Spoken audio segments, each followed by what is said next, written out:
And welcome back to the program. Time for our book talk segment of the day, and it's a great pleasure to welcome back a guest that was with us a few years ago. We talked to her about her book at that time called Playboy Swings, about the great history of the Playboy jazz clubs and what went on there. But she has a new book out, and this one is kind of interesting too.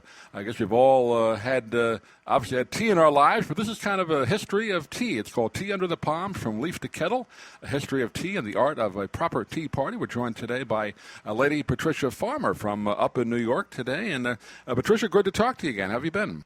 Oh, I've been good. Thank you. It doesn't seem like 5 years have passed since we talked last time. I was trying to figure out, what was it? Has it been 5 years since the Playboy Swings book came out? Yeah, it's been about that. And what a opposite end of the spectrum this book is, from Playboy to afternoon tea and having to put on your Sunday manners. I don't think there were too many tea parties at the Playboy clubs, right? Did they serve tea? Well, I don't know. There were a lot of parties at the clubs. I'm not going there. Well, right I do now. want to thank our mutual friend Jeff, who handles a lot of the publicity. Jeff Abraham, I should say, who brings us some great guests, and he sent me the blurb on this one, and I said, sure, I'd love to have her back on, because we talked to you again on the Playboy Swings book. But I guess my only history of tea parties, we used to go to Bermuda, my family, as a kid, I guess as a teenager, and they would have tea time in Bermuda. So I did have a tea party there, so that's my experience with tea parties. But I guess I don't know not a lot about it until I read your book.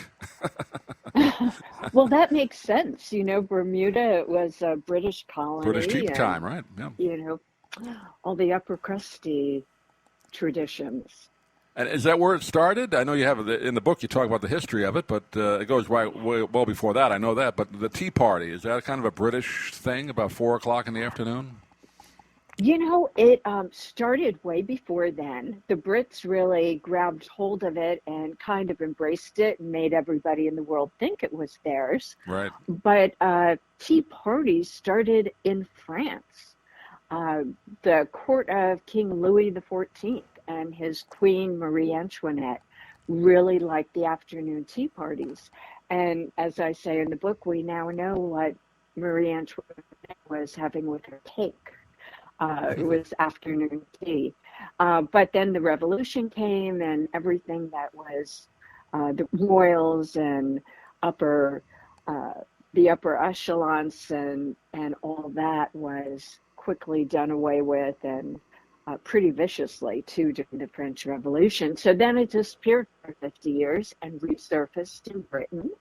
And as I said, the Brits then, made it uniquely theirs. Obviously, America has the tie-in with the British with the Boston Tea Party. That was a little bit different kind of tea party when we we didn't want to be taxed on it, right? We dumped it all in the Boston Harbor. Right. And, tea, it's funny you bring that up. That was a way of protest. But tea, just afternoon tea also led to the suffragette movement, because afternoon tea was it was the one thing that women didn't have to have a male escort for. They could go to these tea rooms because it was all other women. And, the men thought they were all talking about fashion and gossiping, when actually they were plotting how to get the vote. And that's actually where the suffragette movement came out of, was having afternoon tea and women getting together. And yeah. And again, I know they're down here in Sarasota. There's a couple of restaurants that are known as tea restaurants. I guess New York had the famous Russian tea room. So it kind of morphed into restaurants that would just kind of specialize in that type of meal, right? Like a tea afternoon and small sandwiches, right? Right, afternoon tea, kind of at 1 to 4 o'clock, to take the edge off, replacing lunch and keeping you from getting the starvings before dinner time. And surprisingly enough, the younger generation, millennials and the younger demographic, are now latching onto it. Instead of going to lunch, they'll go to tea. And I had a young employer, a young exec, actually, she would take employees, now she takes them to tea rather than lunch to discuss projects and problems or advancements or whatever, just to talk about things from the office. They go to tea. It's unexpected. It kind of cools whatever's going on. But it's that generation, 20s and 30s, are really lobbing onto it. I guess it kind of came out, like you said, it's 1 to 4 kind of the times, but mostly later in the afternoon, I guess because in Europe, but dinner is much later, right? Americans tend to eat dinner, I guess, earlier, 5, 6, but right. later dinner over there. So the tea, you had to have something between lunch and dinner, right? That's kind of why they did right. that. Yeah. Mm-hmm. Yeah. And actually, way back in the 1700s, they didn't even have lunch. So it was breakfast and dinner wasn't until 8:30. Right. And the gals wearing those tight corsets and not eating anything, they, just, it was a sorry sight. So they started having afternoon tea with a few nibbles, and then their friends started coming over. And again, it's a good way to catch up on what was going on in town, gossip, talk about men, talk about the household and whatever. Again, how did you get interested in not only the book itself, but I guess probably growing up, you probably had tea parties as a little kid, right? And then as an adult. But how did you do the research on putting a book together about it? Well, number one, you're absolutely right. It all started for me when I was 7, and my mother took me, just as many mothers and aunts and grandmothers took their young ladies to afternoon tea at the Plaza Hotel. And I was just mesmerized by the grandeur of, number one, the plaza, but also by the whole experience. And there were palm trees in the hotel. I mean, that just blew my mind. And that's why I named the book, Tea Under the Palms. Sure. And it was then, I remember, at the age I am now, I clearly remember that I thought that tea ritual was one I never wanted to end, and that I decided that's how I wanted to live. I wanted to live in this beautiful serenity and go out and work, but still, be able to have afternoon tea and the lovely manners and the little, and I just thought the whole thing was yummy. My mom and her friend would often, maybe not often, but they would go into the city, like I said, we lived in Long Island, maybe twice a year, and do that at the Palms. I mean, at the Plaza. I forgot until you mentioned it there that she would do that. That was kind of a day out for them, so they enjoyed that. Yeah, I never did that, but that sounds like it was great. Yeah. Well, again, it's funny you mention that because it is something that both men and women are doing now. I went to the Palm Court at the Plaza not too long ago, a couple weeks ago, and it was interesting. There's a lot of colleagues from work going for tea, men and women, where previously, I don't recall seeing that demographic. Right. It was all like mothers and daughters or grandmothers and daughters or girlfriends. And now it's something that men are enjoying too. What's not to enjoy? Sure. You get scones and sandwiches and pastries. Get to try it all. And again, there's hundreds, maybe thousands of varieties of tea. I know in the book you give a lot of great recipes, how to kind of put a tea party together at home or at some place that people want to gather together. But so many teas now, right? Even more than I guess maybe 15, 20 years ago, right? Yeah, there are. There are a lot of the herbals, and people are making different blends with the herbals and.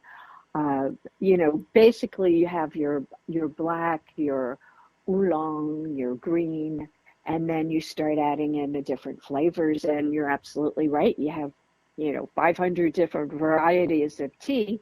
And looking at a tea menu, again, going back to the recent tea I had, they actually gave me like practically a book for a menu to pick my tea from. And there were, like 100 different kinds of tea, and I just default to mint. I like mint tea. Mint tea, sure. Yeah. But there are quite a few you could pick from.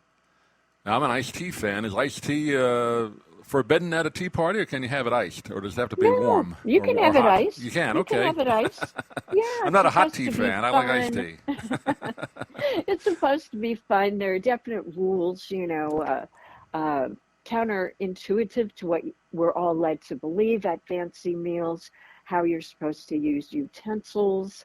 At a tea party, How to it's all hold the cup, fingers. right? You talk about that in the book, right? Yes, yes, there's a way how to hold the cup and how to take the goodies from the tiered tea tray that they're served on. You take them from the tray to your plate, not directly. You can't pop them right in your mouth. Right. You have to take them from the tray, put them on your plate, so it's tiered plate, mouth.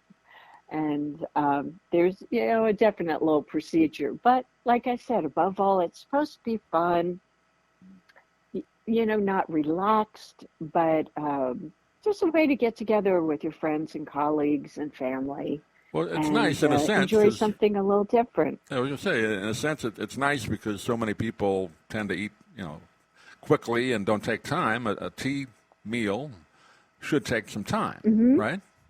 Right, right. Just the way it's served, the tea's served first, and you kind of pour that and enjoy that, and then all your food comes, and you definitely don't rush through that.